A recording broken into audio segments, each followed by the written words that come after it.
Je suis dans la joie. Vous êtes dans la joie. Nous sommes dans la joie. Dieu nous bénisse dans cette joie. Bonjour mes chers amis. Bonjour les amis de Dieu. Nous voici au 19e jour. Le texte est déjà là. Il est prêt à s'énoncer.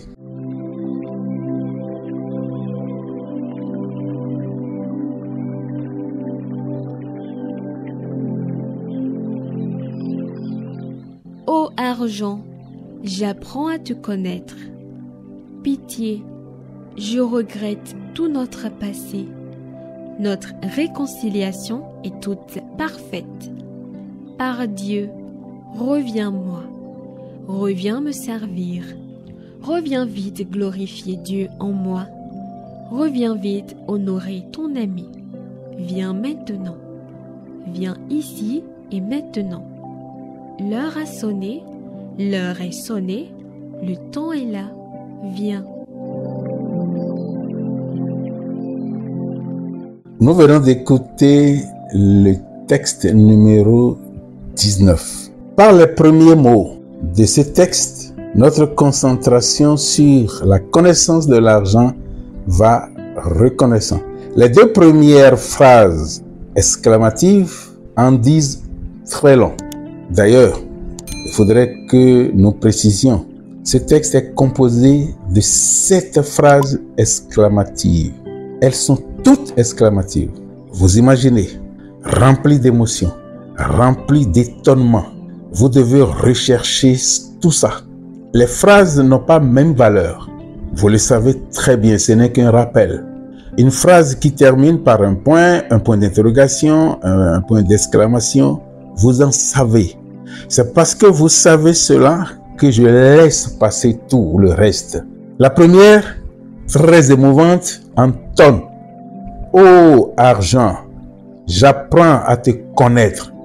Vous voyez? J'apprends à te connaître. Le verbe apprendre et le verbe connaître. Chacun voit, chacun imagine, chacun pense, chacun vit les émotions qui sortent de cette apostrophe. On va continuer petit à petit, lentement, pour que cela pénètre chacun de nous. Pour que cela me pénètre, puisque nous sommes en train de faire le travail ensemble. Revenons sur la première phrase exclamative qui entonne. L'apostrophe est directe. Ô argent, j'apprends à te connaître. Vous le voyez avec moi. Ça donne une certaine émotion. J'apprends à te connaître. Nous sommes en train de poursuivre une connaissance, d'approfondir une connaissance. Et tu vois cette première phrase, là où il nous a rattrapés. J'apprends à te connaître. Je voudrais que chacun y pense beaucoup plus sérieusement. On va à la deuxième phrase. La seconde a son aveu suppliant.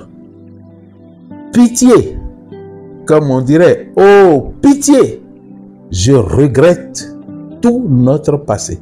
Nous sommes en plein dialogue avec l'argent, en plein dialogue avec lui.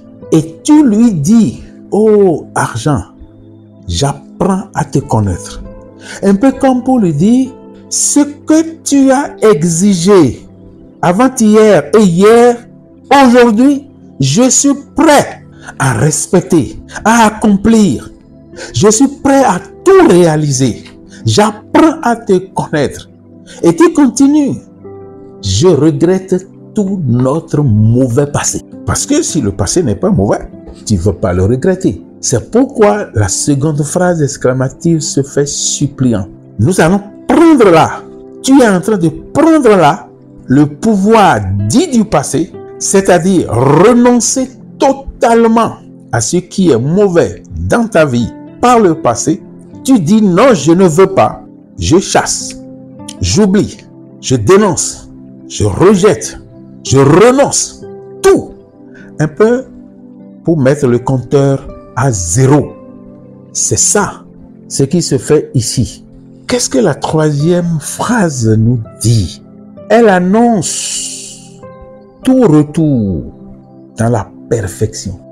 Ne l'as-tu pas constaté? Elle annonce tout retour dans la perfection. En quel thème elle le dit? Notre réconciliation est toute parfaite. Notre réconciliation est toute parfaite. On ne réconcilie que deux personnes ou des gens qui ne s'entendaient pas. Tu es en train, indirectement, là, de reconnaître que les rapports entre l'argent et toi n'étaient pas bons. Maintenant, tu décides d'améliorer ces rapports et même de les parfaire, puisque nous avons parlé de perfection. La réconciliation est toute parfaite. L'argent doit se sentir séduit. Cette énergie circulante doit se sentir aimée, désirée, recherchée, parce que l'actuelle réconciliation est toute parfaite. Si elle n'est pas encore toute parfaite, il faut travailler à ça. Tu dois travailler à ça pour que la perfection arrive. Tu auras utilisé le pouvoir du présent. Le pouvoir du présent qui consiste à dire ce que tu veux, à prononcer ce que tu veux, à programmer ce que tu veux, à intérioriser ce que tu veux. Et ce que tu veux, c'est une réconciliation parfaite avec l'argent. Ça, c'est la troisième phrase exclamative. Tu dois, après ceci, reprendre toi-même, toi seul, le texte pour vivre ces réalités.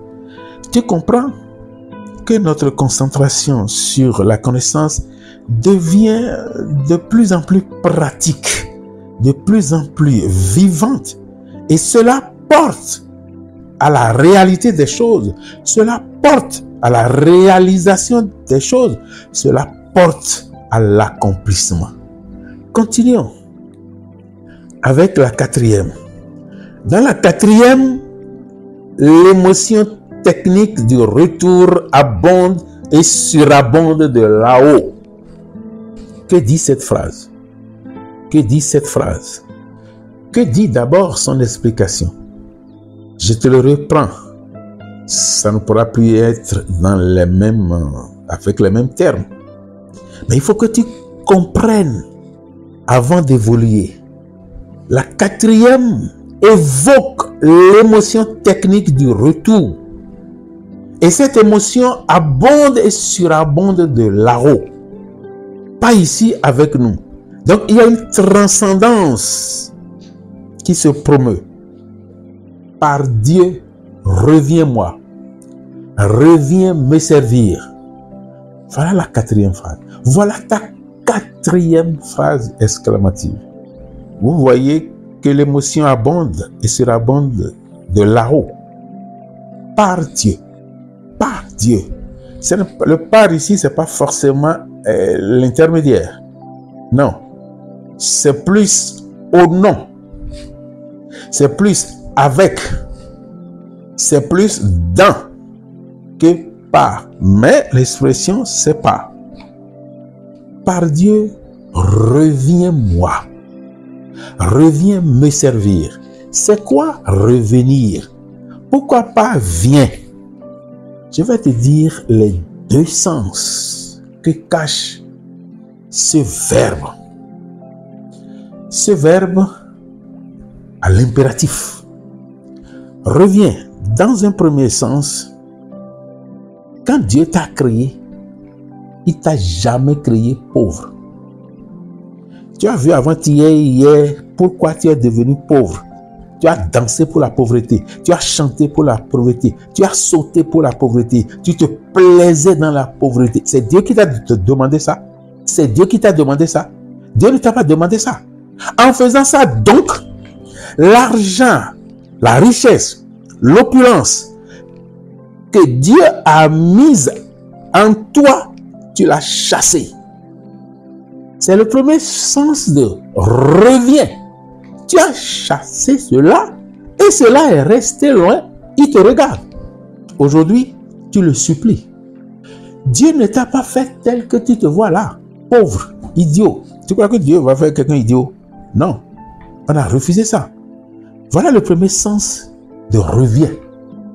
Reviens-moi. C'est pourquoi reviens-moi. Reviens-moi. Reviens-moi. Reviens-moi. Le second sens, ceux qui n'avaient peut-être pas vécu comme moi, ou qui par hasard étaient riches et aujourd'hui ne le sont plus. Idiotie, n'est-ce pas? Reviens-moi. Voilà le second sens de reviens. Reviens-moi. Reviens-moi. Reviens-moi. Vous voyez, les erreurs ne sont pas les mêmes. Toi, tu as commis une autre erreur. L'autre a commis une autre erreur. Dans tous les cas, nous sommes ensemble. Dans quel type d'erreur te retrouves-tu? Répète consciemment. Répète inconsciemment. Répète tous les jours. Vis cela. Reviens-moi. Reviens-moi. Vous voyez ce que ces petites phrases exclamatives, vous voyez tout ce qu'elles cachent. Vous voyez tout ce qu'elles cachent. Il est nécessaire. Le peu que nous sommes en train de dire ici, oh, c'est pas tout. Toi-même, fouille. Reste là, dans ta concentration, dans ta recherche sur la connaissance. L'Esprit va te révéler tout ce dont tu as besoin, en plus de ce que nous sommes en train de dire, pour ton réveil total. Ensuite, la phrase dit, reviens me servir. Reviens me servir. Avant, c'est reviens-moi. On a fait une erreur. On est en train de réparer cette erreur. On est en train de rectifier cette erreur. Maintenant, quand la richesse sera là, quand l'abondance sera là, quand la surabondance sera là, eh bien, elle rendra le service que Dieu lui a demandé de te rendre. Et c'est ça, il est précisé, reviens me servir. Reviens me servir. C'est important.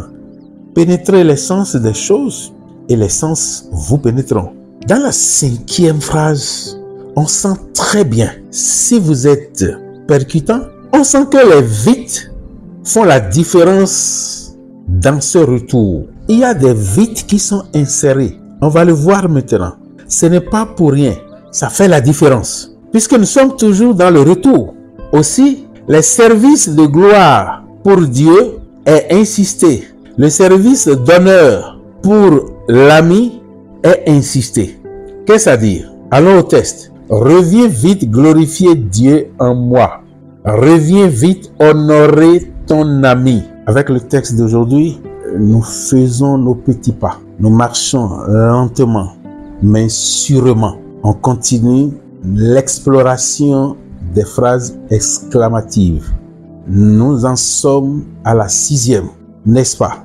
Quel est le fond de cette phrase? Viens maintenant, reste la conclusion qui insiste tant sur le temps de Dieu et ce avec ces 2 mots seulement.